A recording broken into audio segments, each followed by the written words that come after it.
का रे खेत में का धान कटा गई? हाँ मम्मी धान काट गई। बहुत बिजर भूख लाल बा, तनी खाना देती तो खा लेती। खाना गल चूल्हा भाड़ में आओ चल के पहले लेदी काट। गाय हमारा भी ले खैले नहीं खे, ओकरा बाद भोजन मिली। चल के काटा जल्दी। ए माई हमरा भूखे बुझाता कि हम गिर जाए, हमारा खाना दे दे तो हम खा के ले दिया काट देती। का कहता रे तोरा चक्कर आवता? चल पहले लेदी काट, ओकरा बाद तोरा खाना भेटाई। चक्कर आवता कदन गिर तारी। चल चल के पहले लेदी काट। ठीक बा माई, ना मनबू तो चला ले दिए काट के हम खाना खाएं। चल के लेदी काट पहले चल।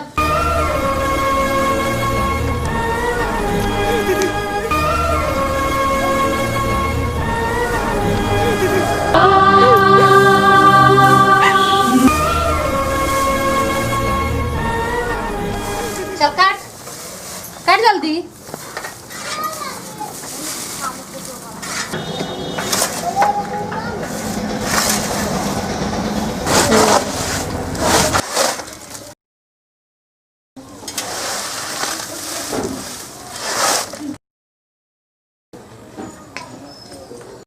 तारी कटबे या के मारम चटाक से ना। काट जल्दी तारी टुकुर टुकुर काट जल्दी।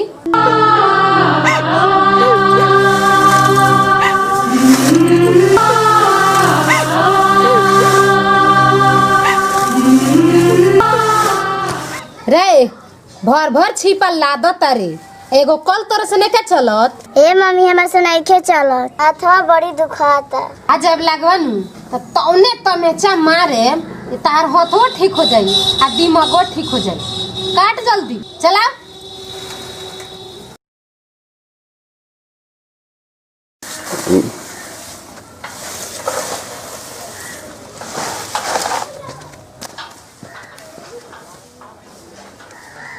चल लेदी कटा गई।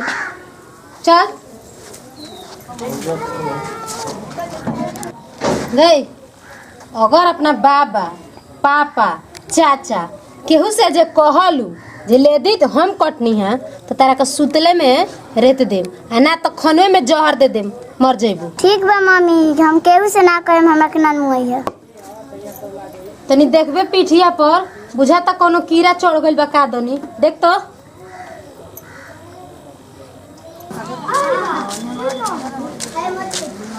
ए बाबूजी देखबो रमेशवा का झाका ढखारवा में पूछ तो आबो ए का ढखार घर में रे? ए बाबा हां देखनिया कि तार पतोहिया त नतनी से लेदी कटवतिया। ये बतलावा लेदी कटला के बिया ऊ ना? हे बाबू हां चल तो पूछ जा। चल तो चल ठीक से देखो बुआ। बहू नतीनिया से लेदी कटवा उतरलुआ, एकरा के पढ़े ना भेजलुआ। हई कहता कि तू एकरा से लेदी कटवा उतरलुआ। ए बाबूजी रउआ हमरा बात पर विश्वास करम कि है चुंगला के बात पर विश्वास करम? बबनी के तबीयत तनी ठीक ना रहला, ओइसे स्कूल ना जाए दनिया आ तनी पीठिया हगुआत रहला तो कनिए कि बबनी तनी हगुआ दो। अरे बाबा झूठ बोलतारी। तौने तमेचा मारे में सीधा हो जाए। भागत रखी नहीं से भागे इसे। ए भौजी एकरा के कहां जात तरू? ए रमेश जा तू अपना घरे जा, हमनी के संभाल लेम से जा। रे बाबू हमार कमीजा बा में पैसा बा, लेके आओ। चल के बाजार में से सब्जी लेके आओ जाओ। लेके आओ जन बाबूजी। रे बबनी तोरा कुछ भइल है नु? ई बताओ और रमेशवा जोन कहत हला उ सही कहत हला का? ना बाबा रमेश भैया झूठ बोलता, हम लेदी ना कटनिया, मम्मी लेदी कटलिया। हमार तबीयत खराब है इस हम स्कूल ना गईनी। ला बाबूजी चला के बाजार कोई आ जा। चलो चलो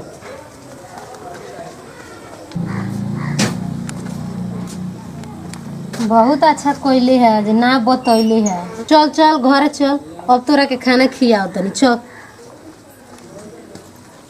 सुन ना तनी मुड़िया में हमरा ढील देख दे तब तोरा के खाना दे तनी।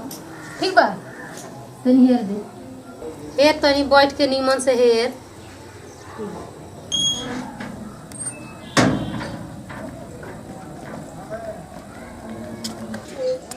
मई हम पढ़ के आ गनी। रे छोड़ ने। अरे हमर बाबू आ गइल पढ़ के। रुको बाप रे बाबू हमारा एकदम घाम से कुम्ही लागल बड़े। रुको तो रुको। लो ये पर बैठो तो तनी खोलो आयो काम करो तू बैठो अबे हम तरक पानी पी के लेके आओ तनी ठीक बा पानी पिए के लेके आओ तनी ठीक बा पिए के लेके ठीक बा रे हटो ने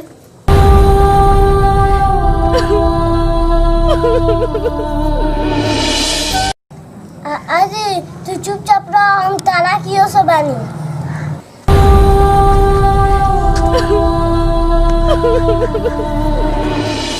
तनी है नहीं हट के बैठो हेलो बाबू खा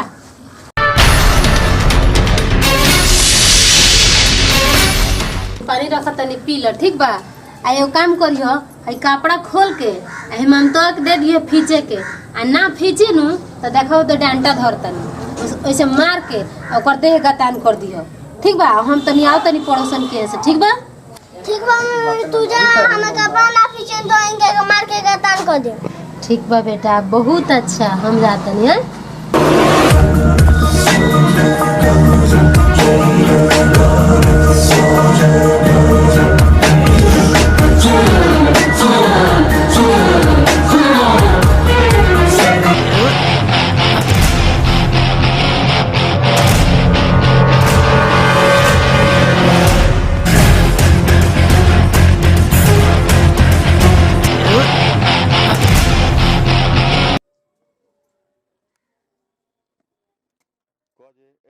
बाबू हम अभी ले खाना नहीं खेले हमरा के नन मारो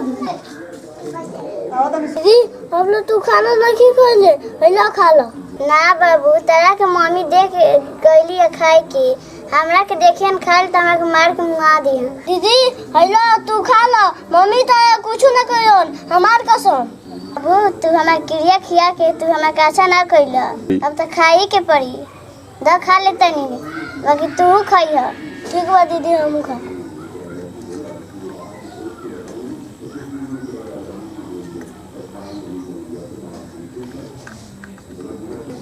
हमार मेहरारू हमारे बेटी के इतना कष्ट देती है हमारा कुछ जानकारी नहीं है हम जानती जे हमार मेहरारू ऐसा बिया तो दोसर शादिये ना करती एगो अपने बेटिए के पोस पाल के अपन जिंदगी बिता लेती आखिर सौतीन महतारी सौतीने होले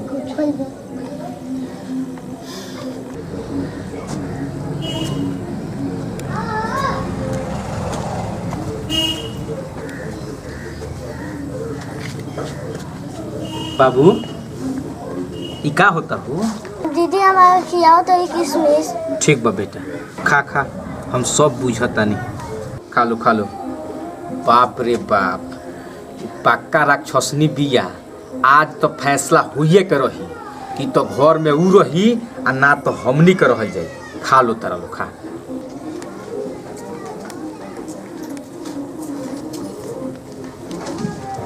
का हो भैया दुआरी पर बैठ के का करते रहो ए बाबू का बताई रे कहला से कहात नहीं खे खेपला से खेपात नहीं खे हां का कहीं बाबूजी तहरा जिद कइला के मारी हम दूसर का शादी कलहनी शादी क के हम फंस गईनी बताओ वो इतना कुलछनी बिया कि उतना समझावला के बादो भी बताओ है बेटी के कितना गजन करती है हैं आज तो फैसला हो के रही या तो घर में ऊ रही आ ना तो हम ई फैसला तू कर बाबू तहार दोसर शादी करा के हम खुदे पछता रहल बानी अब तू जवन चाह तौने होई तू कह तो ओकरा के पीटल जाओ चाहे ओकरा के घर से निकाल दिहल जाओ बाबूजी समझावत आ पीटत तो हार गइल बानी तू कह तो ओकरा के घर से निकाल दिहल जाओ केस लड़े के तैयार बड़ा नु हो तो ठीक बा ओकरा के आवे दो गइल बिया पड़ोसन की यहाँ ठीक बा बाबू ओकरा के आवे दो रे बाबू ये का कहतरी बाबूजी ई फैसला एकदम सही बा ओकरा के घर से निकाल दलो न त अपना घर के एकदम बर्बाद कर दी देखल हो जाइए कोई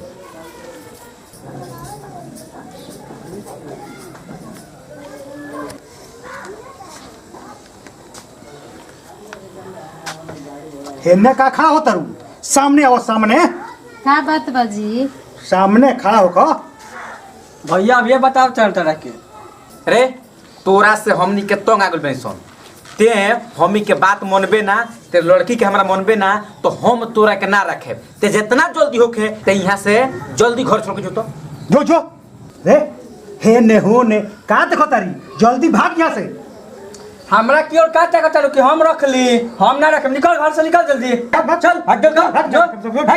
चल। काहे डाटा तरलो एकरा के? काहे जाता चलो? का भइल बा? का एकरा के सिखा के भेजले पड़ो दूसरा के घर बर्बाद करे खातिर। ले जा एकरा के, हमनी के ना रखे ले जा। ई का कहतनी बाबूजी रहुआ? का कहतनी बाबूजी का हो गइल बा हमारा बहन से गलती? रहुआ हमारा के बताई, हम एकर भाई हई, हम एकरा के खुद समझाए का गलती भइल बा बाबूजी। का गलती भइल बा अपना जीजा से बतियाओ, उहे बताई हन कि का गलती कइले बिया। पाहुन रहुए बताई का गलती भइल हमारा बहन से? का गलती कर दिया रौरा बताई कि हिती चुकी लड़की के पढ़े नहीं खे जाए देत, खाना नहीं खे देत, दिन दिन घर जन में की काम करावतिया। हिती चुकी लड़की ई काम कराला बिया करे ई बात सही है? और सुनी एकरा के मरलहू बानी सन, समझाऊ तो बानी सन, तबो कोनो बात सुनत नहीं खे। एकरा तनको कोनो असर नहीं खे। रौरा एकरा के लेके जाई, जो ये समझ जाई ओ दिन पहुंचा देबे। एकरा के हमी के ना रखे समझल, ई नहीं के समझ। हां बात सही है कहत रे कि तोर काम ठीक बा। अरे तोरा तनको बाप के भाई के कोनो ख्याल नहीं खे। चल चल घरे चल, नाक तते हमर कटवाइए देले बड़ी। चल घरे। हम ना जाए। काहे ना जेबे? पिटेबे तब चलबे, हमहू मारी। चल चल चल घरे चल। अब भैया हम ना जब हमरा के जा रहे दो। चल बुद्धि हो जाई तब आइए। चल जब हो जाए घर में रहे लगता आइए। ए बाबूजी कुछ कह, लेकिन ओकर भाई बहुत समझदार बा। हां ई तो बात सही है बा।